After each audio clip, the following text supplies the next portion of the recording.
Bonjour chers parents et chers enfants. Je m'appelle Osanne Juteau, je suis enseignante de la lenteur. Aujourd'hui, j'ai envie de vous parler du port du masque que les enfants, les adultes portent depuis déjà 2 ans. Je veux me concentrer sur les impacts du port du masque chez les enfants d'âge primaire et préscolaire.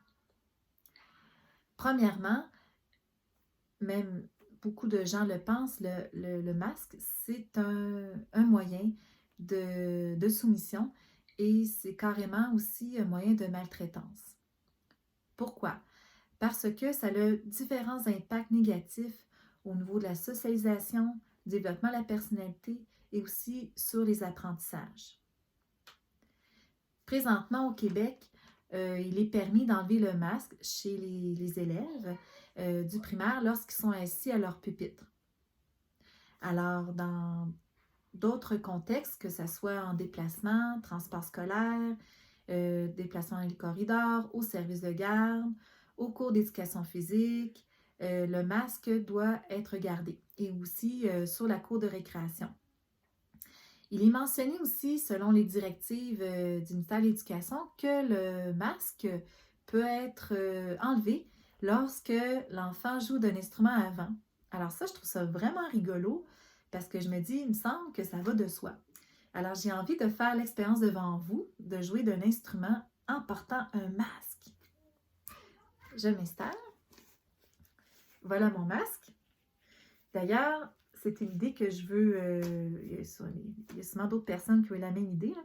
J'invente rien, mais de mettre un visage ou de s'amuser à dessiner sur son masque, d'après moi, ça aide à extérioriser un peu le non-sens de le porter. Alors, j'ai dessiné ici une petite bouche d'un visage surpris ou effrayé. Alors, je fais l'expérience de jouer de la flûte à coulisses. Là, j'y vais juste en jouant normalement, si je souffle de l'air normalement, même si j'avais pas de masque. Alors, j'y vais.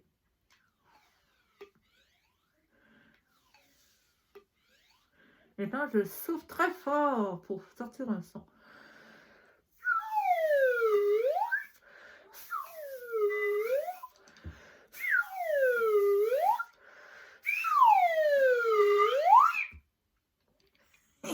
Puis en plus, mes lunettes commencent à s'embuer. Alors ça, c'est ça. J'ai réussi à sortir un son. Bon, alors, le port du masque amène toutes sortes d'impacts à court, moyen ou long terme. J'ai trouvé une liste qui a été mise en ligne d'un collectif. Alors, c'est le collectif des orthophonistes de France, qui d'ailleurs, ils ont mis une pétition qui est possible de signer. Alors, si vous mettez dans Google le collectif, vous pourriez trouver la pétition. Peut-être qu'il y a la même chose qui se passe chez les orthophonistes au Québec. Je n'ai pas trouvé. Alors, les impacts. Les impacts, ils sont nombreux. Il y en a au niveau physiologique. Alors, le fait de porter le masque longtemps, je l'ai porté seulement quelques instants, il y a un essoufflement. Alors, ça crée une sécheresse buccale. Ça peut emmener une prolifération de bactéries. Il y a aussi tout l'aspect des muscles de la bouche qui se crispent. Et voilà, fait que c'est toutes sortes de désagréments qui, avec le temps, peut même emmener des maux de tête. Alors, c'est très désagréable. Ensuite, il y a tout l'aspect de la santé mentale. Ça, c'est majeur.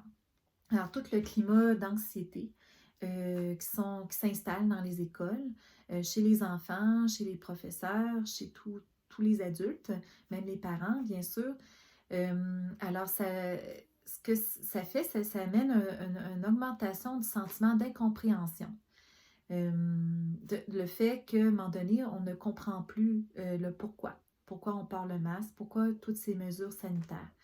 Il y a aussi le risque d'augmentation du trouble d'opposition, du trouble de comportement. La psychologue que j'ai écoutée, elle mentionnait que le fait de s'opposer, c'est sain. Pourquoi? Alors, un enfant qui exprime ouvertement ce qu'il n'aime pas, ce qui lui déplaît, ben, au lieu de l'intérioriser, de se créer un stress, puis d'emmener toutes sortes de maladies, bien c'est sain de le verbaliser. C'est sûr que ça l'amène des difficultés de gestion de classe pour les enseignants parce que, bon, les enfants, pour certains, n'en peuvent plus. Alors, cette capacité d'adaptation, à un moment donné, devient saturée. Et il y a aussi tout le lien affectif entre les élèves et l'enseignant qui peut être diminué. Et l'autre aspect qui est majeur, ce sont les apprentissages. Alors, le fait que l'enfant doive fournir beaucoup plus d'efforts pour se concentrer, ça a des impacts sur ses apprentissages. Et là, les orthophonistes le mentionnent plus précisément au niveau de l'apprentissage du oral, l'apprentissage écrit. Alors, le fait de porter un masque fait en sorte que il y a une difficulté d'avoir accès au mouvement de la bouche lorsqu'un son est émis. Alors, l'intelligibilité du langage, que ce soit oral ou écrit, est diminuée. Alors ça, c'est réel. Et quand, supposons que je reviens aux émotions, ça aussi c'est majeur parce que les émotions, le fait de ne pas avoir accès au visage, on ne voit pas non plus l'expression et tout ce qui est le non-verbal. Alors, il peut y avoir un enfant qui vit toutes sortes d'émotions, puis on n'y a pas accès. Que ce soit l'émotion d'être effrayé, d'avoir peur, anxieux, d'être l'émotion d'être joyeux, d'être content, l'émotion d'être en colère, d'être fâché, eh bien, on n'y a pas accès en portant le masque. Alors ça, ce sont différents impacts négatifs. Mais avec ces impacts négatifs, il y a quand même de l'espoir. Et c'est là-dessus que je pense qu'il faut construire notre discours intérieur puis notre discours extérieur.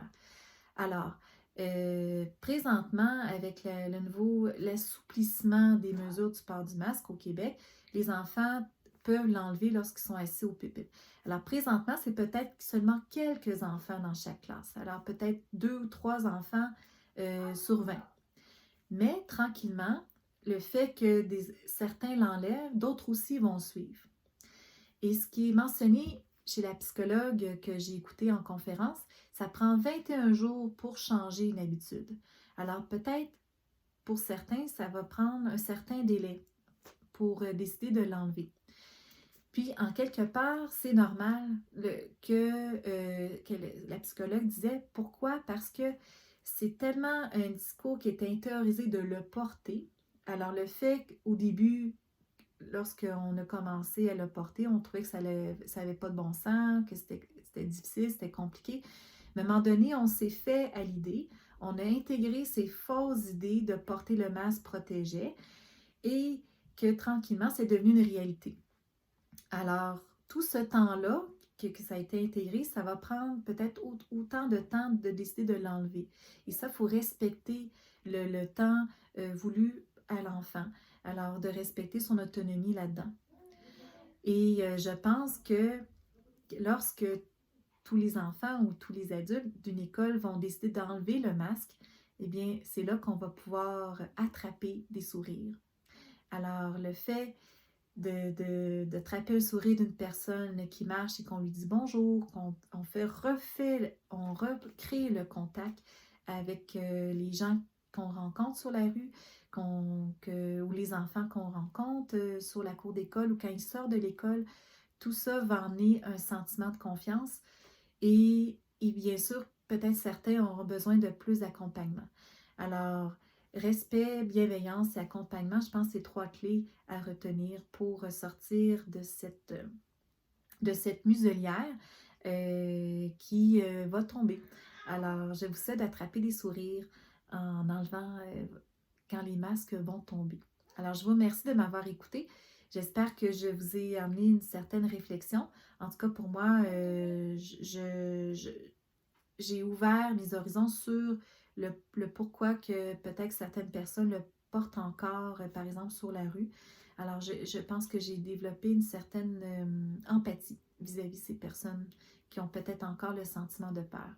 Alors, voilà, attrapons des sourires. Merci de votre écoute.